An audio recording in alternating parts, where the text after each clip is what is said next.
But I want to welcome everybody. Thank you for coming tonight, spending time with us on a Tuesday night. I'm really excited to have Bree kind of present to us about how to get ourselves through the holidays. Real quick before we pass it off to Bree, Jalen and I just kind of wanted to share about our wellness club. We are starting this because we feel that the current healthcare system and all the things going on, it's hard for people to learn how to take control of their own health and wellness. And so the goal of the Wellness Club is to educate and empower people to live healthy lifestyles. With that, anybody who's part of the Wellness Club, they have access to Jalen or myself. So obviously me being a physical therapist, Jalen being a personal trainer and fitness coach. So we kind of attack it from both ends there. And then we try to create a community where if people are looking for accountability or a place to share their goals or learn from each other, we want that as well. And then as well as education. So we're constantly trying to partner with businesses in the local community, such as Bree here, dietitians. In the future webinars to come, we're going to do, things with, say, chiropractor, massage therapists, or I even have a plan to have a plumber come on here and talk about how to test your water and, make healthy habit lifestyle changes in all facets of our life. So that's kind of the whole point of the Wellness Club. So if you are interested in that, you can reach out to Jalen or myself. Right now, these webinars are kind of free to the public, but when we get enough people in the club, we're going to kind of close it down, and that will be a benefit of being part of the club. So without further ado, I'm going to pass it over to Bree, who's going to share a little bit about herself and her new business that she started. And then I'm sure she'll have some Q&A at the end for us. And as I said, the shapes in the bottom right corner that say activities, if you click on that and then you click on Q&A, you'll be able to type your questions. And thank you to Heath for helping us solve that major dilemma before we started. So Bree, take it away. All right. Thank you, Tyler and Jalen, for having me on this evening.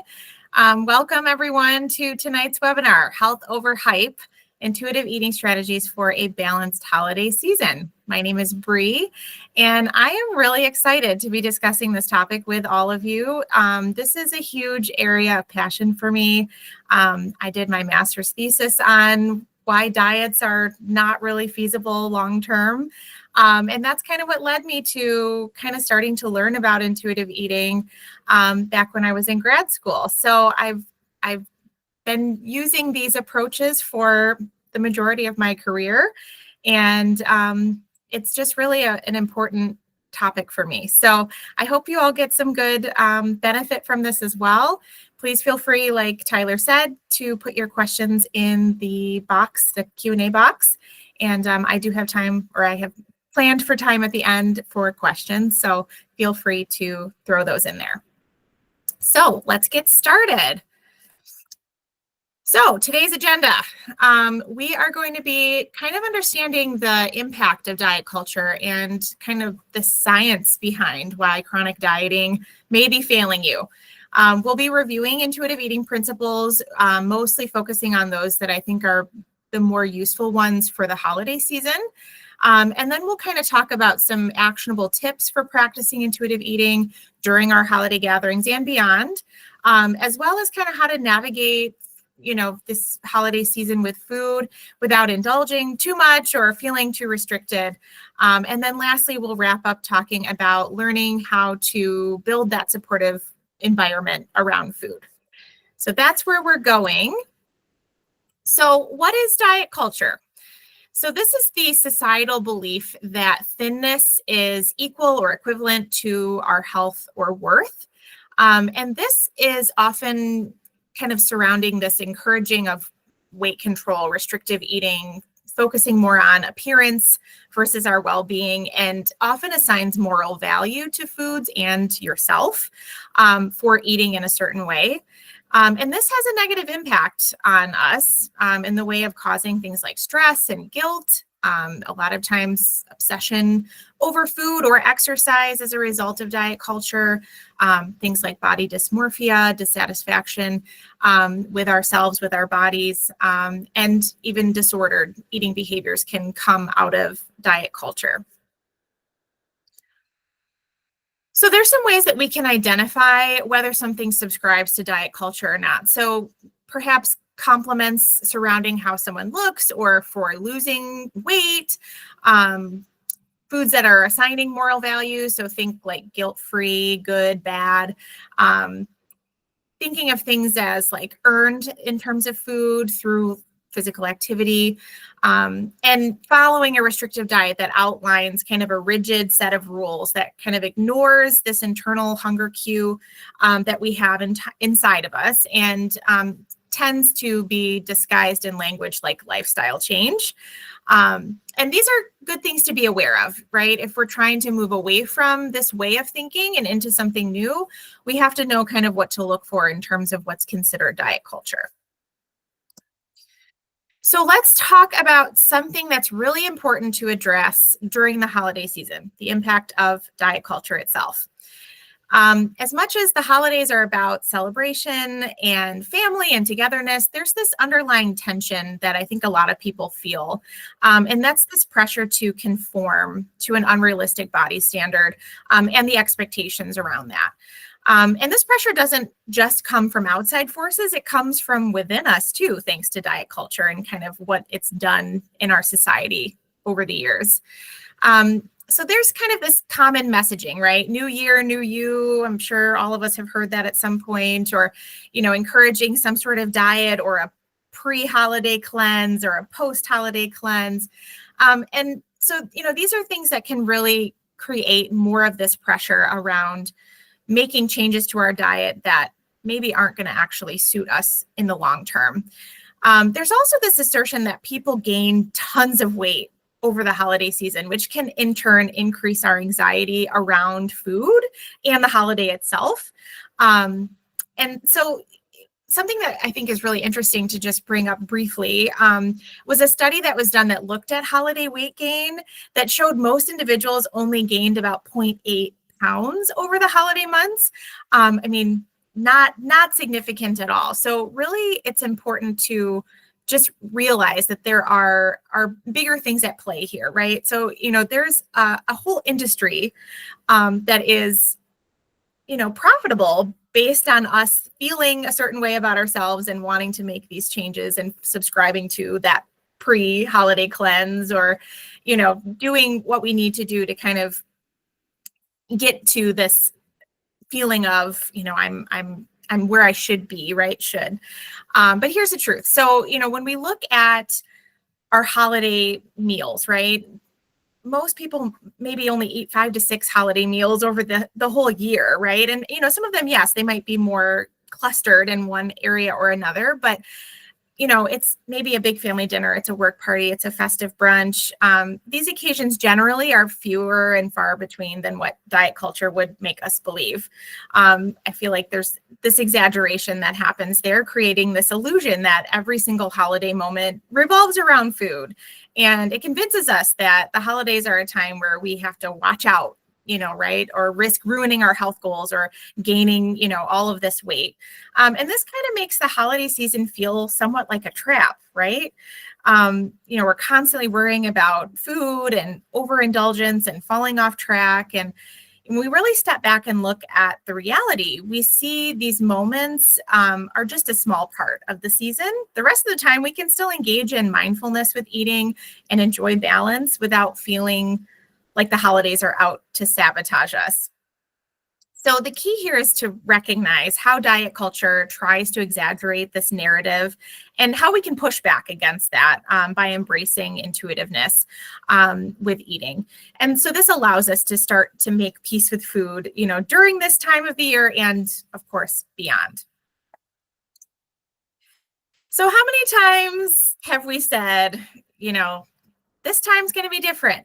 Starting a diet next week, right? We don't start this Monday, we start next Monday. So what do we see happening when we are dieting? So we'll review a few things. Dieting can be a form of short-term starvation. And so this signals metabolic shifts within our body that says, hey, food is scarce. We need to kick survival mode into high gear here. So we become more efficient at calorie pinching, essentially, which actually in some cases can lead to further weight gain, despite the fact that we're maybe eating less. And so this can in turn lead to reduced trust with our food and ourselves, increased guilt when we mess up, right? When we go off of our diet or we, do something that doesn't subscribe to the rigid rules that we were trying to enforce. And this further feeds distrust in ourselves. Anyone else maybe in the room that has started thinking about going on a diet and then kind of go on a food bender beforehand? I know I've been there, I've done that. And we might think things like, I need to get all this stuff out of my house before I start my diet so it's not around to tempt me, or I'm not going to be allowed to eat any of this stuff on my diet. I better get it out now, before I start next week with these different things that I'm going to be doing. And so this way of thinking can be really detrimental to our relationship with food. Dieting can also lead to social withdrawal. You don't want to be around other people, especially if those events involve food that you can't have. We become more food obsessed, partially thanks to biological signaling when we're food deprived.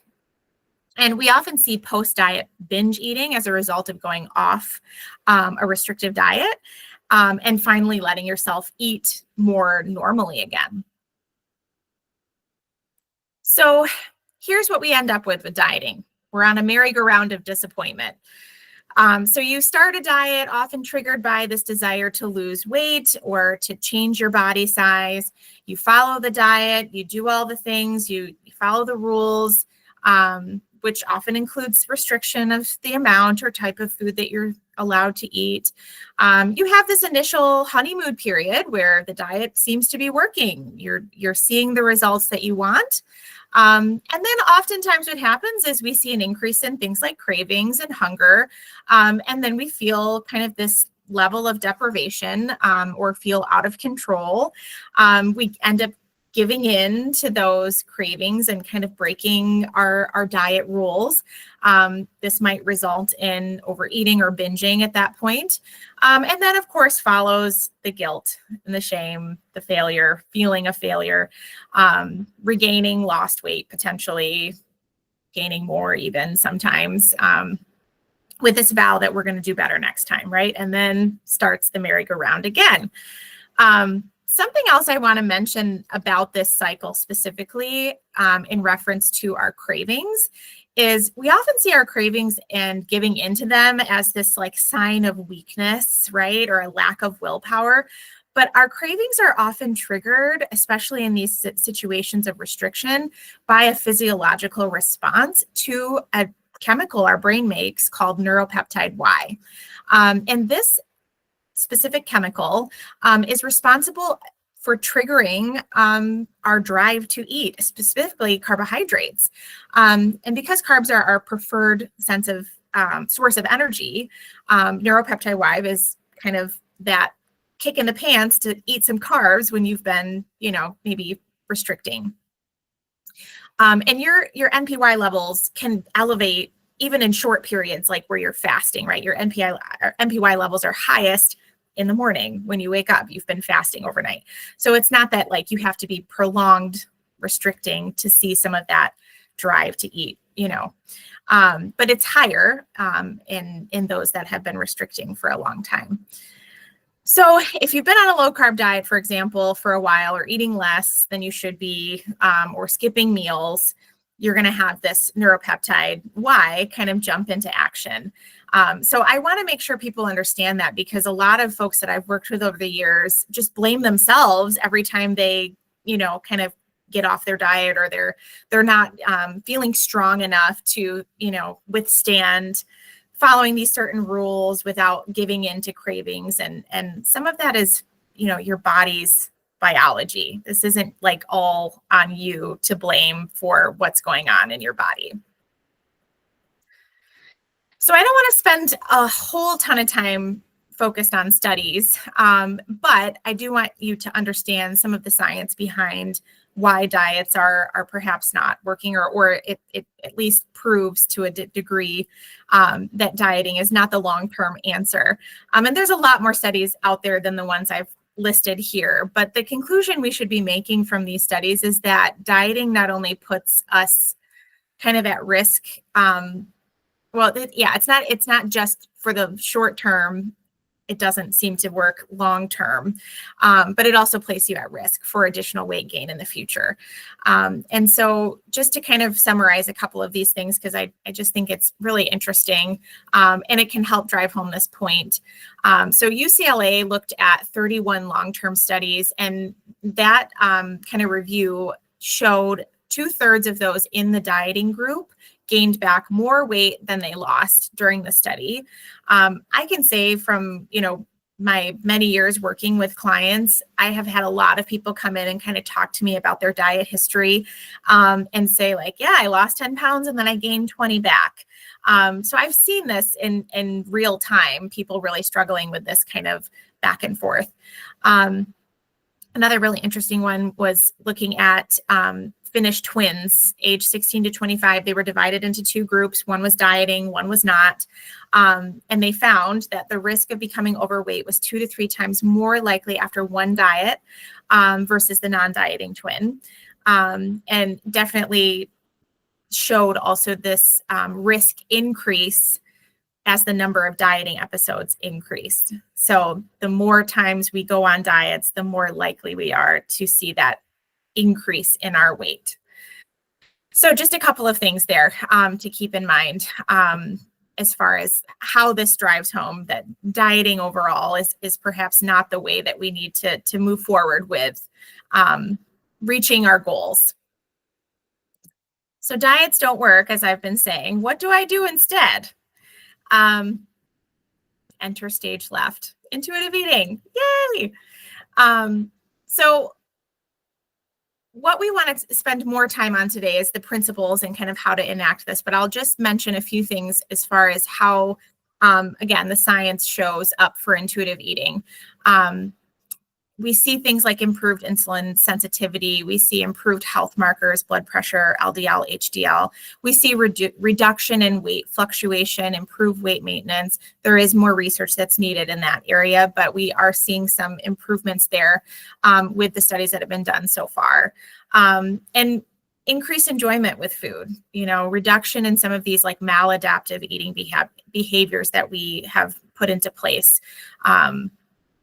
And so, what I think is happening is when we start to improve our relationship with food, we tend to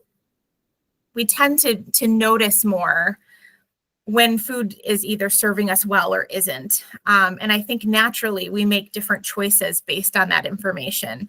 And that's what intuitive eating really encourages us to do, is really focus on how different foods are benefiting us in terms of nourishment, but also in terms of mentality and just how you feel when you eat certain things physically. And so, that is, I think why we see some of these changes in our markers too, because we are maybe naturally making choices that are healthier. But it's not from this like driven from a like food rules and rigid structure kind of way. So what is intuitive eating exactly? This is a self-care framework, which focuses on listening to our body's hunger and fullness cues. It is a rejection of these external food rules or diet restrictions and promotes body respect. It's founded by 2 dietitians who have a background in eating disorders. And they use 10 principles to kind of help guide repairing and fostering a positive relationship with food. So these are the 10 principles.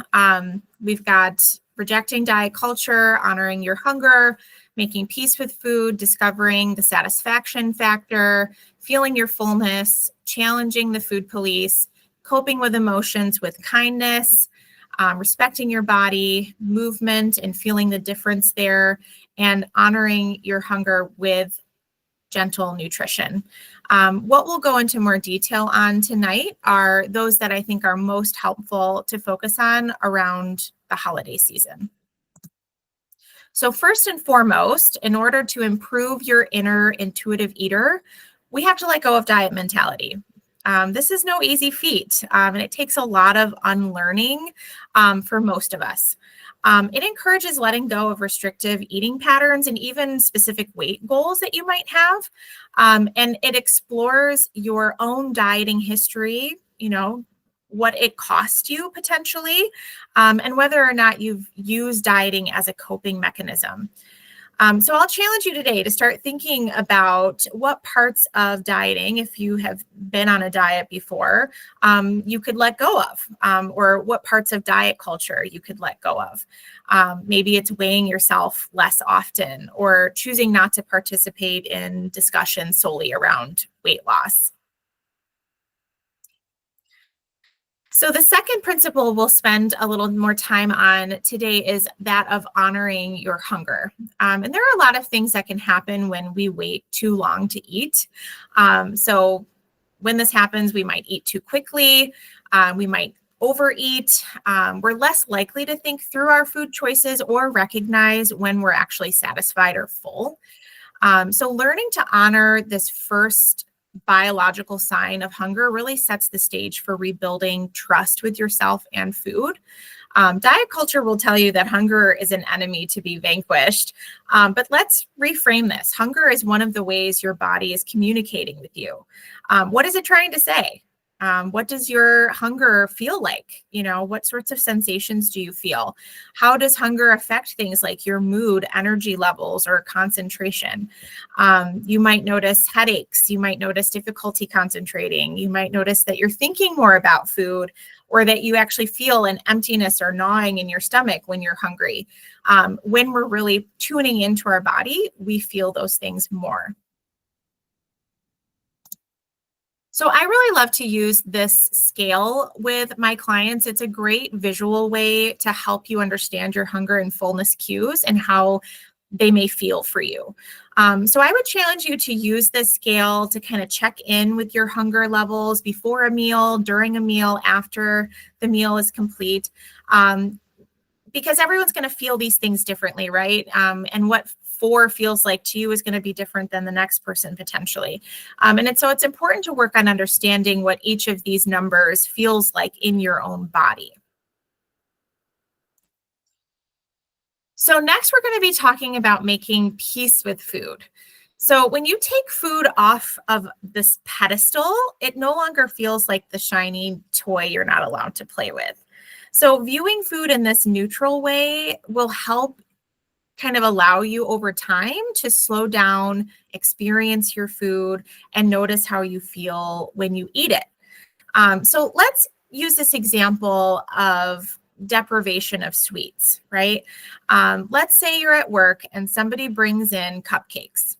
When you're embedded in diet culture, the can't and shouldn't language has been used around foods and sweets so often that we tend to think in that Last Supper mentality. And we think, well, just this time and then next week I'll be good. And so when you take sweets off that pedestal, you may actually take the time to notice that you actually don't even like those cupcakes, right? Like they're just, crappy cupcakes from the grocery store. They're not all that tasty. And you recognize that like the bakery around the corner from your house makes a delicious cupcake that you can go and have when you want. And so you don't need to have the crappy store cupcake if you don't really like it. So that's the difference. So how do you make peace with food? There are some different ways that we can kind of start to work on this. Initially, giving yourself unconditional permission to eat. That is so much easier said than done. But getting rid of this like can't and shouldn't from your vocabulary is a really good place to start. And just practicing that over and over again. If you start to say, oh, I shouldn't eat that, or I can't eat that, remind yourself that you have unconditional permission to feed your body. Secondly, we can take an inventory of foods that you currently avoid due to their maybe perception of being bad. And keep in mind, I'm not encouraging people to eat foods that you're allergic to or intolerant of. These are things you should avoid because of health considerations. I'm talking about in terms of diet culture, how we view food. So plan a time to try one of these foods from your inventory. Maybe try the least scary one first. And I do tend to recommend, if you're going to do this, try to do it a couple hours after you've eaten a meal so that you don't have any primal hunger driving your experience and that you can really just enjoy that food. Before you begin eating, remind yourself that this is a journey of discovery. This is not pass or fail. And it's also helpful to come from this perspective of being curious and being non-judgmental with yourself. And so as you're doing this, notice kind of bite by bite, how does this food taste? Am I enjoying it? Does it meet my expectations? Is there anything surprising about this? And these are all ways that you can kind of start to re-include some of those maybe scary foods for you that have been kind of shrouded with diet culture. Okay, so now that we've worked on making peace with food, we can work on feeling our fullness. And so this principle encourages you to tune in to your signals of satisfaction so that you can really understand what full feels like in your body. So this principle also encourages observations around distracted eating and how that might impact your ability to tune into your own fullness. If you can, try to plan a meal that has little distraction. More meals, the better. Again, this is not the expectation that we are fully present at every single meal forever. That's not realistic. But being intentional about creating that space for tuning in is really helpful here. If you're struggling to find time to limit those distractions around eating, try the 3-bite method. And so that is basically first bite. Notice how you're feeling overall. Is it pleasant? Is it unpleasant? Is it neutral? Somewhere in the midst of the meal, take your second bite, pause for that second bite. How does this taste? Is there any emerging fullness going on?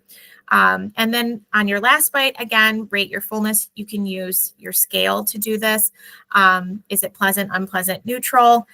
Where am I at on that hunger fullness scale? Something I've noticed in my own journey with intuitive eating is that as I feel more full, I get less and less interested in eating. And the food doesn't have the same wow factor as far as taste compared to when I first started eating. It's kind of like I'm less and less feeling like this is so good, So that's something I've just noticed. And if that's helpful for you, as you're going through this, that might be your signal too, that you're just kind of getting closer to that point of, I don't need any more food.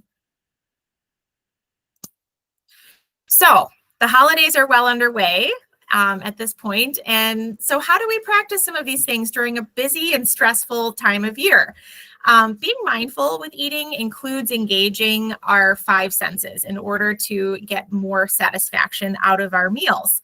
And there will be times where engaging all senses at once is too challenging. So again, this isn't pass fail. This is a journey.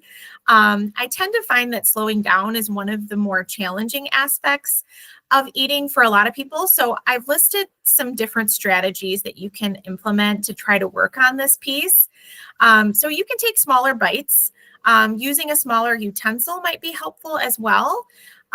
You can also work on chewing your food more. This can also help better digestion too. But if it's not applesauce consistency, keep chewing. So that's usually kind of the goal, is that you're getting to a point where you're kind of a consistency of applesauce. Using your non-dominant hand is actually a really great way to interrupt your muscle memory. And it helps connect you to your task of slowing down. It's also awkward for most people unless you're ambidextrous. And so it kind of naturally slows you down too. You can also focus on things like more conversations with other people that you're eating with, turning off your phone, turning off the TV, trying to eat in a calm environment as much as possible. Paying attention to our color, our smell, our texture, the taste of the meal. These are all ways that you can help engage your five senses. And it can be hard to engage in these techniques when we already feel like we have a lot on our plate. But if we can remind ourselves that working on these skills can improve the enjoyment of our meals, of our holiday season, without guilt or shame, this might be something that can help motivate you to keep working on these things. And you can also focus on engaging one sense at a time. You don't have to try to engage all five at once if that feels too challenging. So it's important to meet yourself where you are versus, maybe trying to push too far right away. So a focus on balance and well-being rather than perfection really helps foster a long-term supportive relationship with food. Each person has unique needs, preferences, and goals, which can change with time. Health is a holistic thing. It's social, it's mental, it's emotional, it's physical. And there's no one size fits all, right? It looks different for everybody. So it's important to, make sure that we're focusing on long-term health over quick fixes, where a lot of diets are kind of, put out as the quick thing, drop 10 pounds in 2 weeks kind of a thing. Mental health is key to physical health as well. Chronic stress and negative self-talk can definitely undermine physical health, even if you're eating really well. So fostering a positive relationship with food and body can help reduce stress, promote better digestion, and that can overall impact your health in a positive way. The media and societal messages often push this unrealistic body standard and health trends. And it's important to challenge those expectations and, try to put into place some boundaries around things like social media, which may push those expectations more. It might look like unfollowing or muting somebody that may post in the language of diet culture a lot, if that triggers you. Or, having conversations with people openly about kind of your goals and what you're trying to move away from. And so by redefining health, we open this door for a more sustainable and enjoyable approach to creating these habits. And this allows us to approach the holiday season with greater ease and balance, without the pressure of unrealistic, maybe, expectations. And so engaging in intuitive practices allows us to trust the wisdom that our body has for us and encourages viewing these signals that, our body is communicating with us as valuable versus something that should be silenced. So as we start to go off on our holiday parties and gatherings, there are a few things that I think should be considered regarding eating around these times. So firstly, I absolutely encourage you to avoid skipping meals and like the saving up for the large holiday meal mentality. In these settings, we tend to overeat, when we're saving up. And then we feel miserable afterwards, mentally, physically. So instead, eat normally that day, get your protein, get your carbs, get your fats at each meal. And this allows you to enter the holiday meal with a better ability to be thoughtful about your choices. And we can consider which foods we really enjoy, what makes us feel good. If we're ravenous, we're far less likely to have that capability. Remember, neuropeptide Y exists. So allow yourself to enjoy those traditional holiday dishes without guilt. Remind yourself that this is one meal out of one day. And when we come to that meal having eaten, regularly throughout the day, we're also just less likely to overeat or overindulge. Holiday gatherings can also be charged by comments from, of course, well-meaning family members or friends saying things like, "Oh, are you really going to eat more of that?" Or my favorite is "a moment on the lips, forever on the hips." And that sort of language is very common, in those kinds of settings. And so it's important to set boundaries about these topics. If you're comfortable with the person, you can flat out tell them that kind of language, makes you feel uncomfortable. You can talk to them about your goals regarding intuitive eating, perhaps. Depends on the person. But otherwise, you can just politely redirect the conversation to another topic or limit your interactions with individuals who tend to talk in that manner. Lastly, I want to underline this: food is not earned at the holidays or elsewhere. You deserve to eat regardless of whether you moved your body enough that day. So, speaking of movement, let's talk about that. This is an important aspect of health. I'm certainly not encouraging people not to exercise or move their bodies, but this should be viewed as something that is fun, enjoyable, not as punishment or to burn off extra calories that you ate that day. And so, that's just an important thing that we should be focusing on: how this connects us to other people, how this connects us to our bodies, what we're doing for ourselves in terms of our health. But it needs to be fun. It needs to be something that you enjoy. We've talked a lot about listening to your body and creating awareness with how you feel with eating. So this also comes to play when we're recognizing how emotions may trigger a response to eat. I often talk to my clients about creating exit strategies when recognizing that their stress levels have gotten to the point where emotional eating might be right around the corner. So think about other ways that you can help manage your stress. Maybe it's meditating, maybe it's getting to bed earlier, or talking to a friend over tea or coffee, or it's journaling about how you're feeling, or getting some of that stress out. Maybe it's going for a walk or listening to your favorite podcast, or the list goes on. So it's important to figure out ways to manage that stress in other ways versus allowing that coping mechanism to be food. And lastly, I want to encourage you all to enjoy the moments this holiday season and the food. Holidays are so much more than food, but for many of us, food is a big part of our celebrations, and that is totally okay. Focusing on creating memories and connecting with those around you. If you engage with your senses when you're eating, I can promise you will leave your meal feeling more satisfied. And coming to your meals with this posture of gratitude can be a really important mindset shift as well. That can really help improve, our overall relationship that we have with food. So how can we handle when we do overeat? Because we do, right? We all do this. First of all, this is normal. This happens. Even when our relationship with food is neutral, we are going to overeat sometimes. We're much more likely to overeat, though, when we are subscribing to diet culture or when we let emotions take the wheel. There are two different kinds of overeating that we'll explore here, and some things that we can do to address them. The first is this kind of sense of pleasurable overeating. This often occurs from the enjoyment of the environment you're in and being fully present with those around you to the point where you're not as in tune with your kind of fullness. In those cases, you don't necessarily need to spend a lot of time thinking about what happened because you kind of know what happened. Just remind yourself this feeling will pass. There's nothing you need to do other than to trust your body to take care of itself. The second type is chaotic. And as the name implies, this eating is what feels out of control and often leads to feeling unpleasant during the eating or after.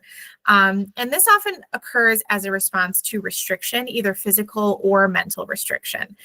Physical restriction may just be going too long being hungry. Mental restriction often looks like labeling foods as either good or bad, or avoidance of buying or eating certain foods due to their perception of their quality, essentially.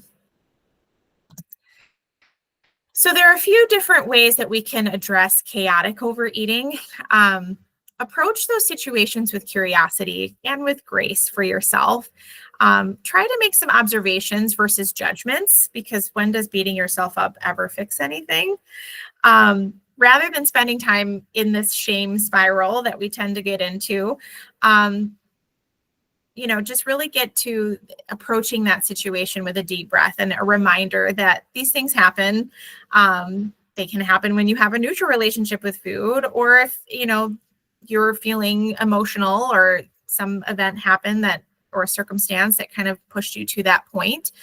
You can understand more about it if you take a step back and look and reflect versus spending time blaming yourself or beating yourself up.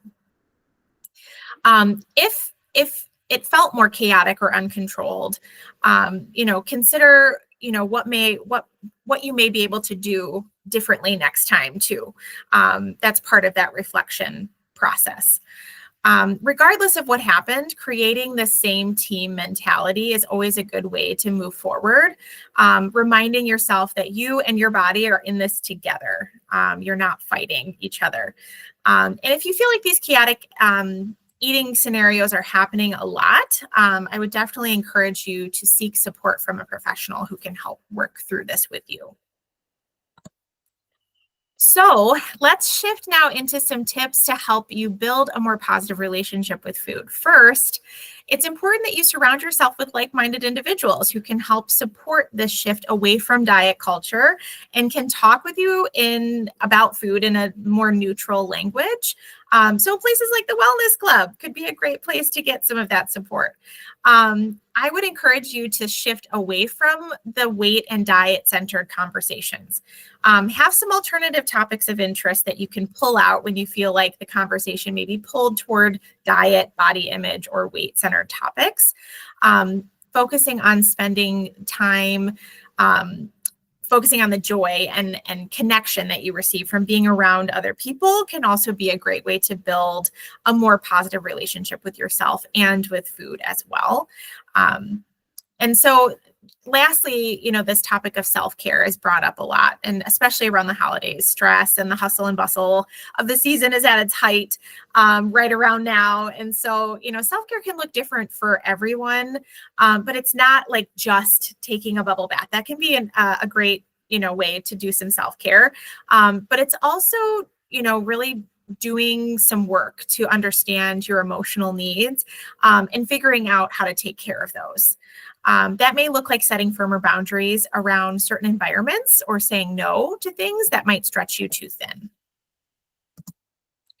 So let's recap some of the major takeaways from our talk tonight to help you enjoy this holiday season and beyond to its fullest.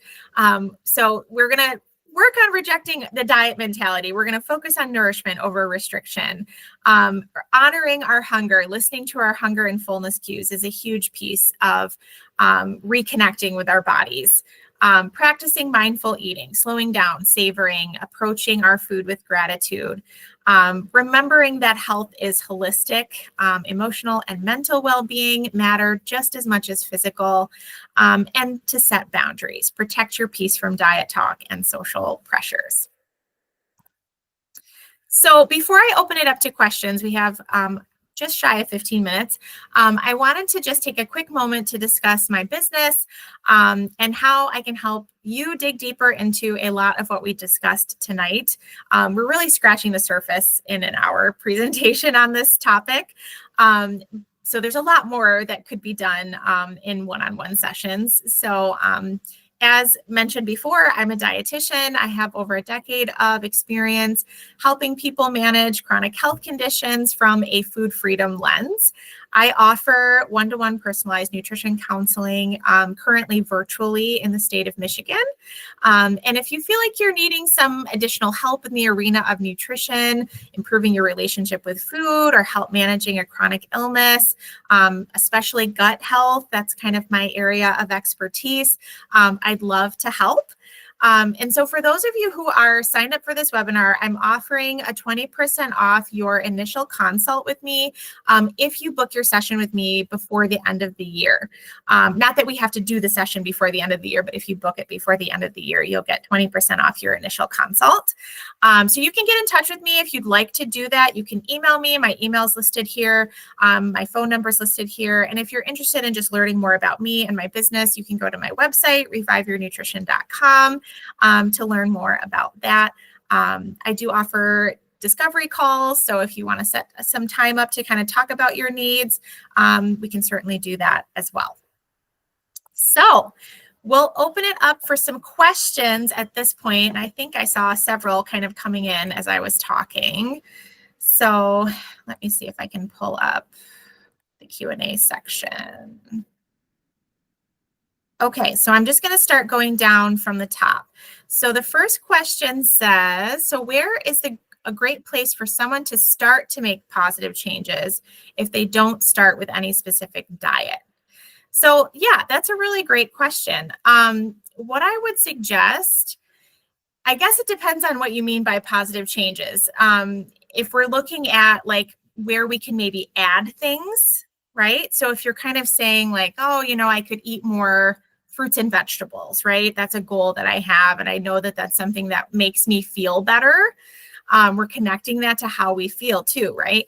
And so that's not a specific diet recommendation. It's, just general nutrition, gentle nutrition is what intuitive eating principles would call that. So that's kind of, if we can focus on where we can add, right? Diets are constantly focused on what we take away from people. And so I would kind of focus on the positive being, what am I adding to help me feel better? What am I adding that actually I can see changes in my body with, right?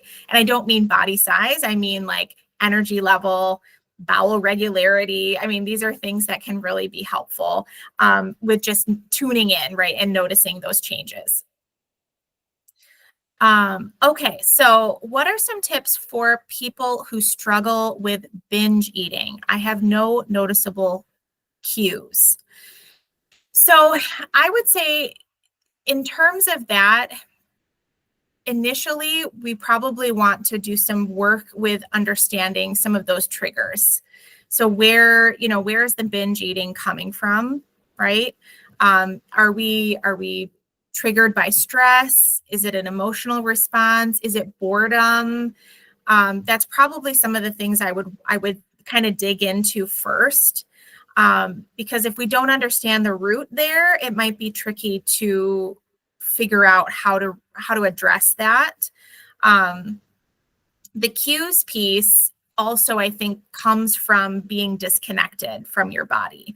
And so some of the things that you can utilize, like the hunger and fullness scale, can be really helpful there to help you kind of reconnect.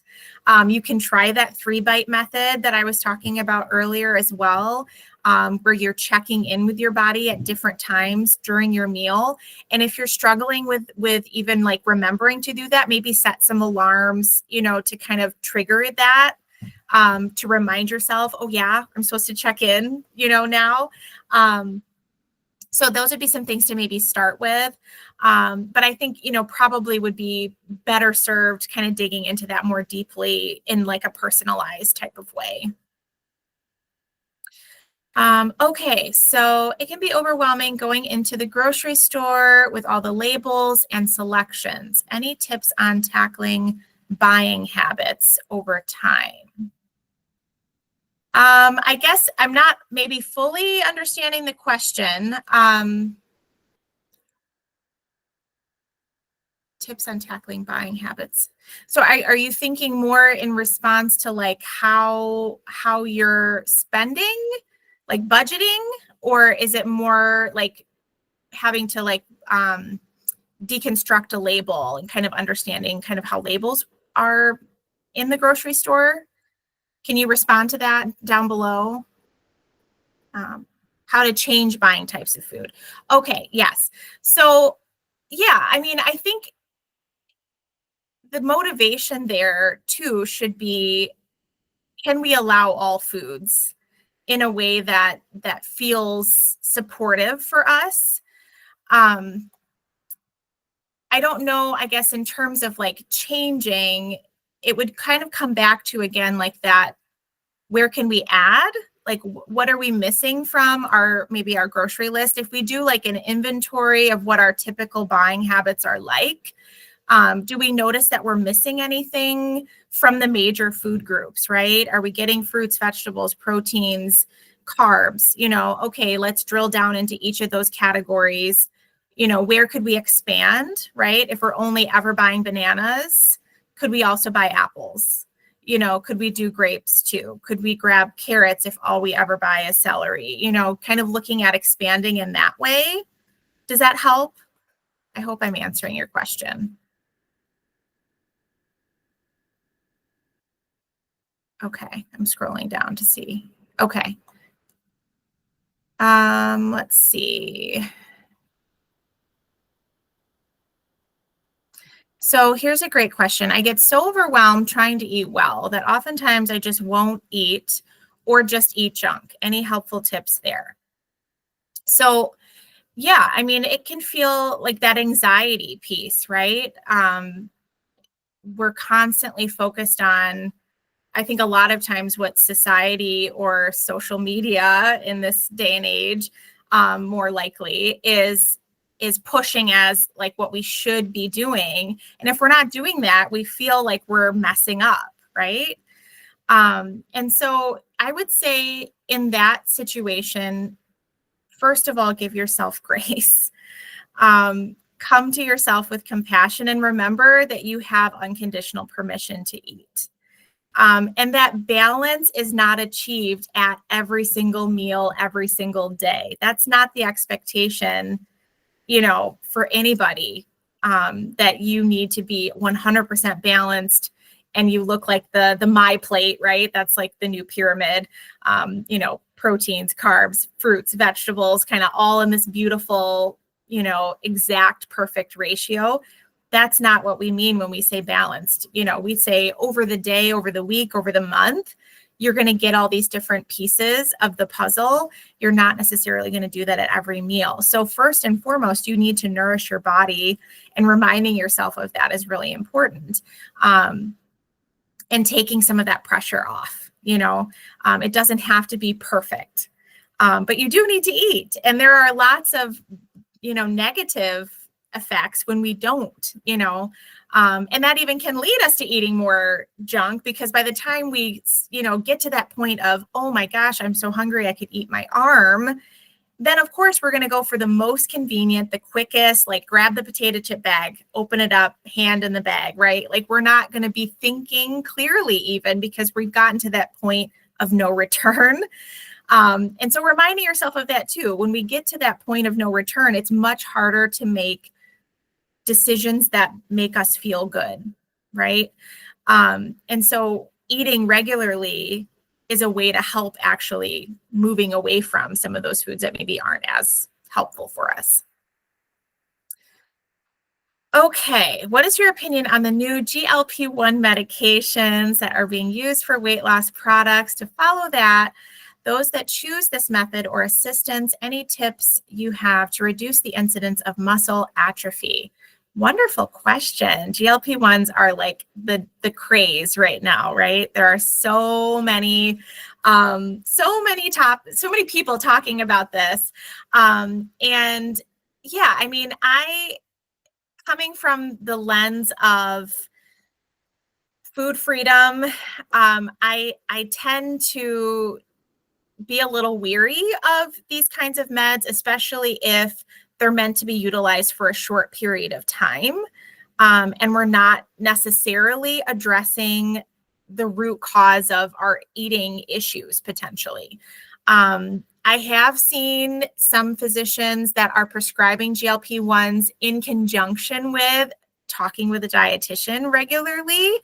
And I think even some insurance companies are requiring that as well, which I think is going to be a much better outcome. I'm definitely not saying you should not use these products or anything like that. But I do feel a little bit weary of utilizing them, especially in a short period of time, because it's not necessarily going to fix the issue then, right? It's going to be a little bit harder to achieve that long-term weight loss goal, perhaps. As far as tips to reduce the incidence of muscle atrophy, I would make sure you're eating enough protein. One of the concerns that I have with these kinds of drugs is that they do tend to really blunt your hunger cues, to the point where then people just aren't eating much. And then, yeah, you're going to eat away your muscle for energy, right? So still making sure you're eating regularly, eating protein at each meal. If you can do, weight resistance training to kind of help with that piece as well. I think those are some important things. And speaking up to your doctor, if you're feeling like, like I'm so nauseated, I can't even eat, or, it's just like all food just sounds horrible. Those are kind of the reasons why I'm a little weary of these drugs as well, is because to a lot of people, it becomes like the other extreme now, like no food ever sounds good and they don't ever want to eat. And like, that's not really good either. Okay. Have you read Outlive by Peter Attia? If so, what are your thoughts? I haven't read it yet, but it's on my list. No, Heath, I have not read Outlive, but I will put it on my list as well. So thanks for the recommendation. All right. Alicia also said, shop on the outside edges of the grocery store. These are typically not processed foods. Yes.